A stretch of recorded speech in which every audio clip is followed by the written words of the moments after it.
Bon, ça y est, j'ai officiellement 28 ans et j'ai envie de te partager toutes les choses que j'aurais aimé savoir plus tôt. Je vais pas te faire la tendance de 28 leçons apprises de mes 28 années parce que flemme, trop long.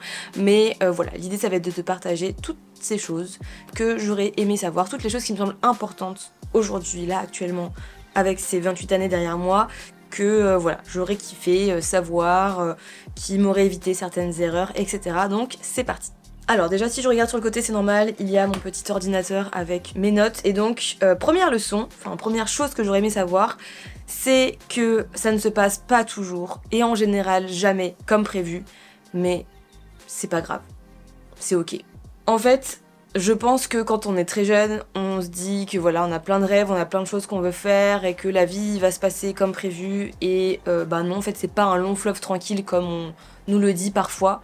En fait la vie elle est pas là pour te faire des cadeaux, sinon ça serait trop facile. Ou du moins elle t'en fait pas, elle est pas là pour t'en faire tout le temps. Et il y a des choses qui parfois tu te dis ah mince, il y a rien qui va etc. Et en fait c'est un cadeau caché dans une certaine forme, bref.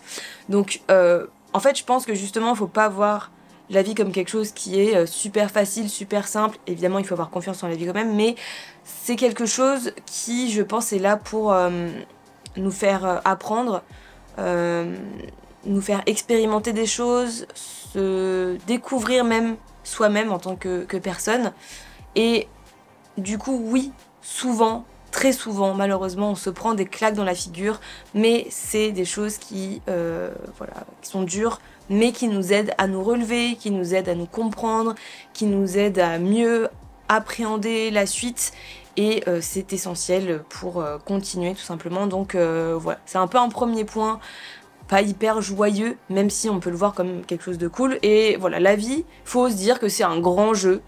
Voilà, une grande partie de jeux vidéo peut-être, on pourrait voir ça comme ça, dans laquelle il faut tester des choses et oui, il y a des barrières, il y a des barricades, il y a des trucs qui nous tombent dessus, il y a des monstres entre guillemets comme dans les jeux où voilà, on doit les combattre, parfois c'est nous-mêmes, parfois c'est des trucs extérieurs, mais c'est la vie, c'est le jeu et c'est pas grave si ça se passe pas comme prévu parce que c'est ce qui fait que la vie c'est rigolo, c'est fun et que sinon on s'ennuierait beaucoup.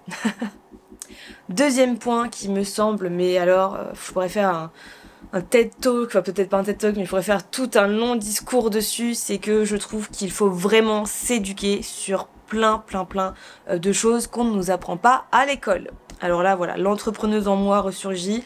À quand les cours sur comment remplir sa déclaration d'impôt, ses déclarations de revenus, etc.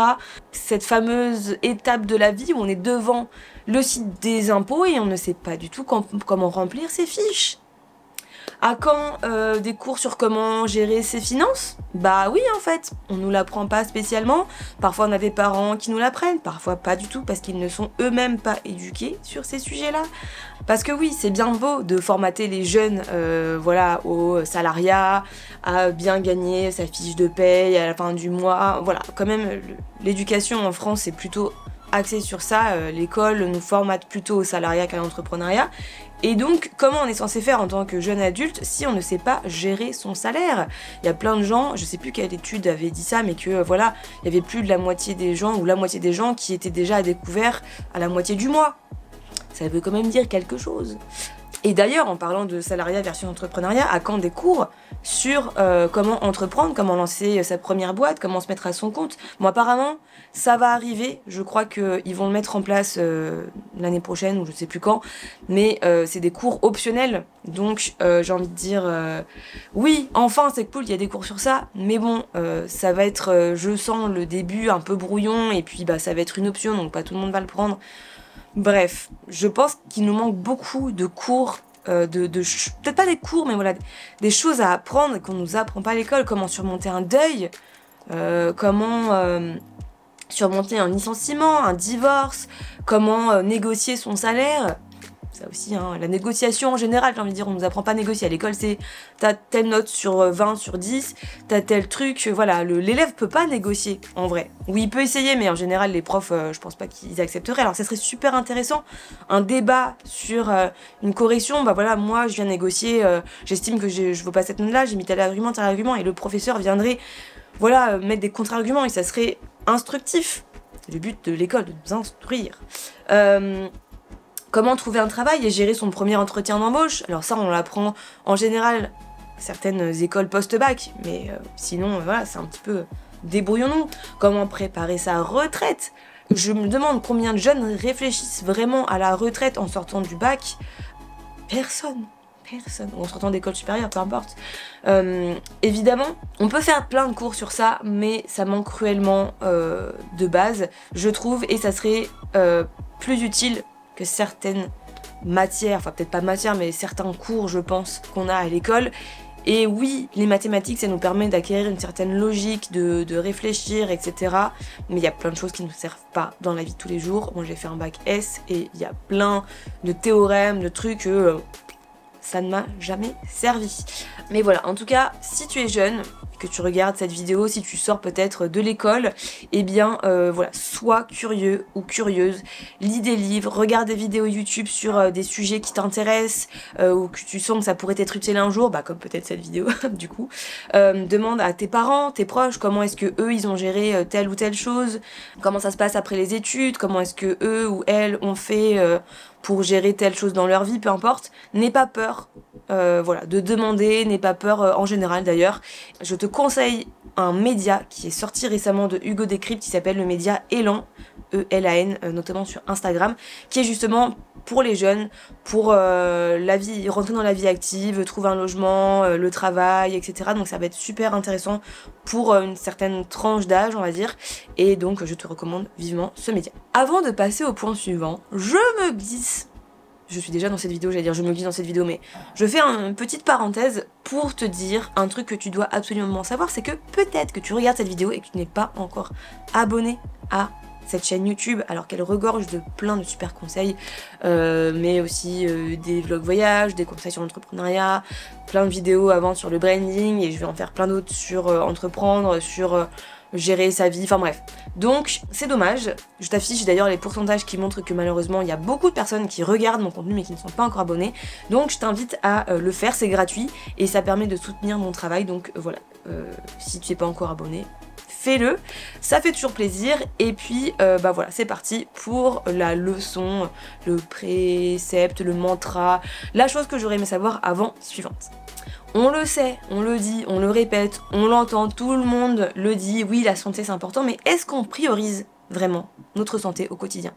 Personnellement, je suis éclatée pour ça, alors que je dis à tout le monde que c'est hyper important, notamment pour la santé physique.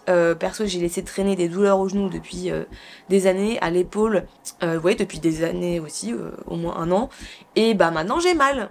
Voilà, simplement je laisse traîner, c'est des petites douleurs par-ci par-là, mais voilà, maintenant j'ai vraiment mal. Et parfois je descends les escaliers, j'ai mal au genou. J'ai 28 ans, je le rappelle. Et en fait je suis dans un cercle vicieux pour reprendre le sport, parce que du coup, dès que j'ai envie de m'y remettre, bah j'ai mal au genou, et la plupart des exercices, voilà, ça peut solliciter les genoux.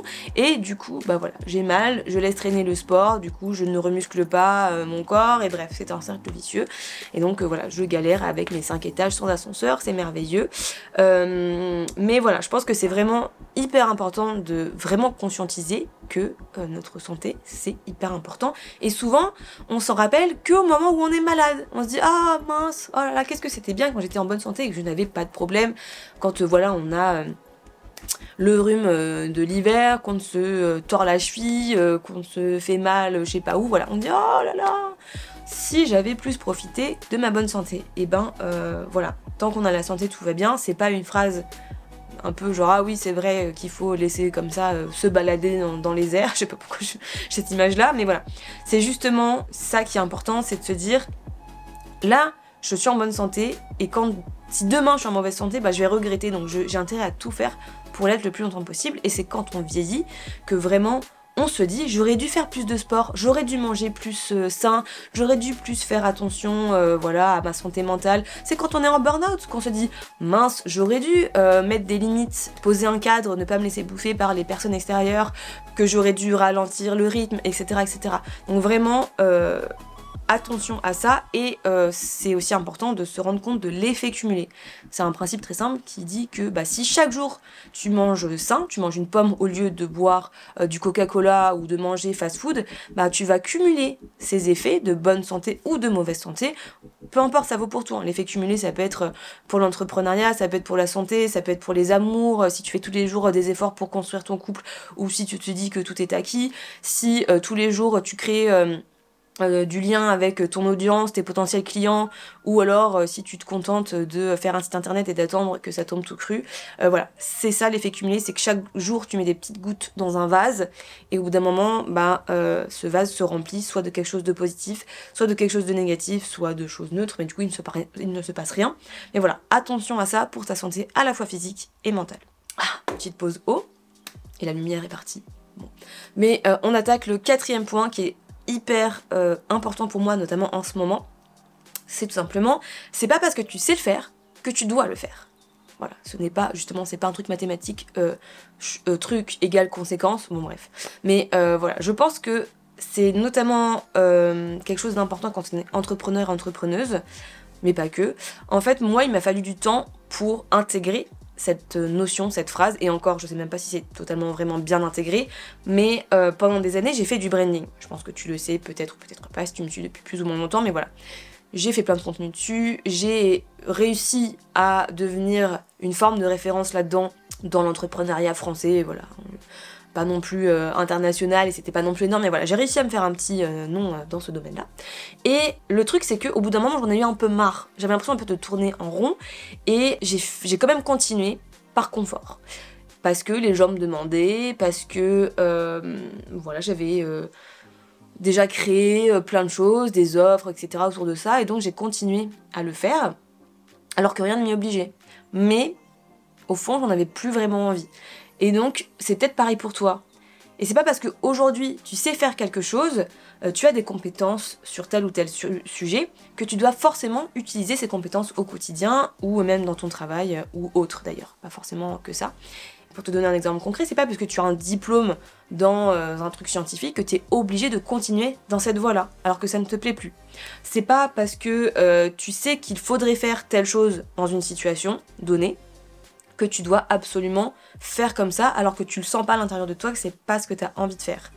Toutes mesures gardées évidemment, et je le glisse ici, mais d'ailleurs les plus grandes et belles inventions, je pense, ont souvent été dues à du hasard, ou une tentative, ou même parfois un truc qui devait pas se passer comme ça, et qui a été au final un échec entre guillemets. Voilà, on a découvert l'Amérique par erreur, ou autre très belle grande, c'est pas une invention du coup, c'était une découverte, mais belle invention, c'est la tarte tatin. Moi je considère que c'est une très belle invention, mais voilà, la tarte tatin c'est une erreur. Ça a été mal fait, la personne a mis les fruits avant la pâte, elle a tenté dans le four, ça s'est révélé être une très belle invention, et on adore les tartes tatin. Donc voilà, tout ça pour te dire que la vie elle est trop courte pour faire des choses qui ne te plaisent pas vraiment, ou des choses qui te rendent vraiment malheureux ou malheureuse, hein. Et d'ailleurs, je t'en parlerai dans le dernier point, la dernière leçon, la dernière chose que j'aurais aimé savoir. Mais voilà, je t'invite vraiment à ne pas forcément faire ce que tu sais faire. Tu peux apprendre des nouvelles choses, tu peux tester d'autres choses. T'es pas obligé de faire ce que tu sais faire. Voilà. 5e et avant-dernier point, qui est plutôt un point sur l'amour, cette fois-ci sur les relations amoureuses, qui est que quand on est en relation, en couple, on doit faire attention à la fusion. Ça c'est quelque chose que vraiment j'ai expérimenté et qui est hyper important. C'est que pour moi dans un couple il faut absolument garder son unicité et son identité, son individualité. C'est vraiment hyper important. Aujourd'hui c'est quelque chose que je ne cherche plus à faire avec mon partenaire actuel, ou en tout cas le moins possible. Enfin, je le fais sûrement encore un petit peu, mais bref. Avant j'étais hyper fière de ça, de créer un couple, qu'on soit fusionnel, qu'on soit un cocon, et que voilà, on soit vraiment comme ça. Sauf que j'ai appris, grâce à mes deux précédentes relations, que c'était hyper dangereux, en fait. Parce que je me suis perdue moi-même dans cette fusion, je me suis effacée, parce que chacun apporte quelque chose, et ça se mélange, et ça ne fait plus qu'un, mais du coup, ça devient un peu de la... je vais dire de la bouillie. Peut-être pas de la bouillie, mais moi, personnellement, en tant que Swan, la personne qui est dans le couple, je me suis sentie un peu effacé. Et c'est très compliqué de ressortir de ça, notamment après la rupture. Parce que du coup, c'est très bien, on est devenu un noyau, on est devenu une seule et même entité. Mais quand on se sépare, c'est très dur de se retrouver soi-même, puisqu'on était tellement habitué à passer du temps avec l'autre, à avoir mélangé nos idées, nos envies, nos projets, notre personnalité avec l'autre, que c'est très dur quand on redevient solo. Et donc il y a une étape de reconstruction, ce qui est normal, mais je pense que c'est important peut-être de prévenir que guérir. C'est très important, selon moi, de garder son individualité pour pouvoir aussi apporter à l'autre dans le couple, dans l'échange qui se crée, pour se développer personnellement et pouvoir ensuite apporter à l'autre des nouveaux points de vue, des nouvelles choses, enrichir le couple, parce que la relation, c'est un échange. Et quand il n'y a plus d'échange parce qu'on est devenu qu'un, c'est dommage. Ça devient un peu un truc qui stagne. D'ailleurs, ça me fait penser qu'en fait, ce conseil peut aussi très bien s'appliquer pour le business. Évidemment, je n'avais plus de batterie, mais je reprends. Donc en effet, pour l'entrepreneuriat, pour les entrepreneurs et entrepreneuses qui me suivent, ça vaut aussi pour vous, puisque, ne l'oubliez jamais, vous n'êtes pas votre entreprise, vous n'êtes pas vos offres, vous n'êtes pas votre communication, vous n'êtes pas votre business model, vous n'êtes pas, je sais pas, plein de choses, tout ce qui est lié à votre entreprise. C'est une entreprise, c'est une structure, c'est quelque chose, c'est un travail que vous faites, c'est des services que vous rendez à des personnes, etc. Ce n'est pas vous, et même si vous faites du personal branding, vous injectez un peu de vous dedans, mais ce n'est pas vous. Si votre entreprise ferme, vous n'allez pas mourir. Si un client vous dit non, ça ne veut pas dire que vous êtes une merde. Je le dis. Parce que voilà, on se sait, on l'a déjà pensé. C'est pas parce que votre compte Instagram ne décolle pas et que vous publiez un post et qu'il y a que quelques likes que ça veut dire quelque chose de vous en tant que votre valeur d'être humain, de personne, etc. Ça veut dire que dans votre entreprise, il y a peut-être des actions que vous auriez dû faire différemment, qu'il y a une meilleure stratégie à adopter, que juste ça ne parle pas à votre audience, qu'il faudrait recalibrer par rapport à votre cible, etc. Mais ça ne veut rien dire de vous en tant que personne, ou alors ça peut peut-être dire quelque chose de vous en tant que stratège, en tant qu'entrepreneur, entrepreneuse, et qui a des compétences à développer, mais c'est tout. On se détend, et donc voilà, c'est important aussi de développer votre propre individualité hors business, d'avoir des passions, de passer du temps avec vos proches, etc. Parce que voilà, toute votre vie n'est pas votre business. En tout cas, je vous le souhaite, parce que si votre vie c'est vraiment que votre business, c'est compliqué. Voilà. Et enfin, on arrive au dernier point qui est hyper important et je pense qu'il peut secouer certains et certaines d'entre vous, c'est qu'il n'est jamais trop tard, sauf quand on sera mort ou morte. Voilà. C'est très joyeux, mais je voulais vous parler d'un sujet très important qui est donc le fait qu'on pense que voilà, c'est trop tard. Moi forcément j'ai eu les 28 ans, j'étais en mode j'aurais dû accomplir tellement de trucs avant mes 28 ans, mais, la petite pression sociale, la petite voix là, qui vient nous polluer. À mes 25 ans c'était encore pire, j'ai failli faire un burn-out je pense. Et les 30 ans qui se rapprochent, c'est pareil, ça met une pression de ouf, alors que on s'en fiche, je le sais, mais bref. Et je voulais vous parler d'une ressource qui est hyper intéressante, ça s'appelle Les 5 regrets des personnes en fin de vie, c'est un livre de Bronnie Ware, je sais pas comment ça se prononce, et donc ça a été un livre qui a été inspiré par son expérience de soignante en soins palliatifs. Je ne l'ai pas lu, mais j'ai beaucoup entendu de gens qui parlaient de ça, puisque c'est un livre dans lequel voilà, elle regroupe tous les témoignages de personnes qui étaient en fin de vie, qui allaient pas tarder à mourir, qu'elle a soigné, et qui répondaient à ces questions sur voilà, quels étaient leurs plus grands regrets dans la vie. Et les 5 plus grands regrets qui sont ressortis, c'est 1. J'aurais aimé avoir eu le courage de vivre la vie que je voulais vraiment, fidèle à moi-même, pas celle que les autres attendaient de moi. Juste en lisant cette phrase, perso, j'ai une petite émotion, mais voilà. En tout cas, vraiment, ça c'est hyper important de vivre la vie que vous voulez vraiment, avoir le courage de vivre cette vie contre tous les a priori de la société, ce que les proches vont projeter comme peur, etc. Notamment quand on est entrepreneur, ça arrive souvent. Deuxième regret, le plus fréquent des personnes qui sont proches de la mort, c'est j'aurais aimé avoir travaillé moins dur. Donc voilà, le travail n'est pas toute votre vie, s'il vous plaît, attention à ça. Et je me le dis à moi-même d'ailleurs. Troisième point, j'aurais aimé avoir eu le courage d'exprimer mes sentiments. On a souvent tendance à garder des choses pour nous, à pas exprimer ce qui nous fait peur, ou juste dire aux gens qu'on aime, qu'on les aime, le verbaliser, etc. Quatrième point, j'aurais aimé avoir gardé le contact avec mes amis. Important ça aussi. Et dernier point, j'aurais aimé m'être donné la permission d'être davantage heureux ou heureuse. Celle-là, elle est... c'est pas rien. Donc autorisez-vous à être plus heureux ou heureuse dans la vie. C'est un très très bon conseil. Donc voilà, si tu as un projet qui te tient à cœur, si tu as un rêve, si tu as une ambition, si tu as un truc qui te fait vraiment peur, que voilà, l'idée de le faire, ça te fait très peur, mais en même temps, tu te dis que si tu le faisais, tu serais mais tellement heureux ou heureuse, tu aurais accompli quelque chose, enfin tu sens que c'est quelque chose qui te tient aux tripes, eh bien je t'invite à oser, tente-le, parce que si tu sens que dans 50 ans, 80 ans, je sais pas quel âge tu as, mais bref, si dans le futur tu te dis mince, enfin si tu te dis que tu pourrais te dire mince, je vais regretter. Non, c'était pas français ma phrase, je le refais. S'il y a un truc que tu as peur de faire aujourd'hui, mais que tu pourrais regretter de ne pas l'avoir tenté plus tard, eh bien ose, tente, fais-le, t'as rien à perdre, enfin sauf si c'est vraiment un truc dangereux, voilà, mais n'aie pas peur, parce que la pire peur qu'on peut avoir, je pense, c'est de se dire, mince, j'ai regretté de pas l'avoir fait, j'aurais dû le faire mais je l'ai pas fait, et voilà, je trouve ça plus terrifiant de se dire ça. Donc voilà, ne t'épuise pas trop au travail ou dans la vie en général, prends le temps de profiter de la vie, c'est voilà, c'est quelque chose qu'on oublie de faire je pense dans notre société actuelle, et dis aux gens ce que tu penses, ce que tu ressens, voilà, ce qui t'inspire, ce que ça t'inspire en général, et dis-toi qu'il n'est jamais trop tard et que tu mérites le bonheur.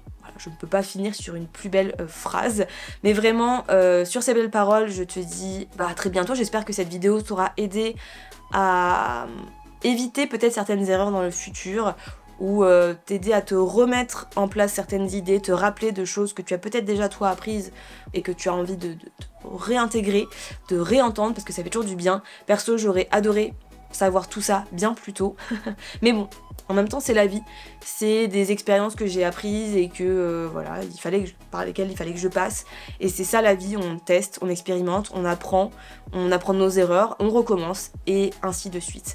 Donc merci en tout cas d'avoir regardé cette vidéo jusqu'au bout, et je te dis à bientôt dans la prochaine. Par exemple, juste en dessous, une vidéo de mon voyage au Japon dans laquelle je te partage un des plus gros rêves de ma vie que j'ai réalisé. Et tu vas voir, il s'est passé beaucoup de choses, il y a 4 vidéos qui suivent, enfin il y a 4 vidéos au total, donc j'espère que voilà, ça te fera voyager, et sur ce, voilà, je te dis à très bientôt. Salut!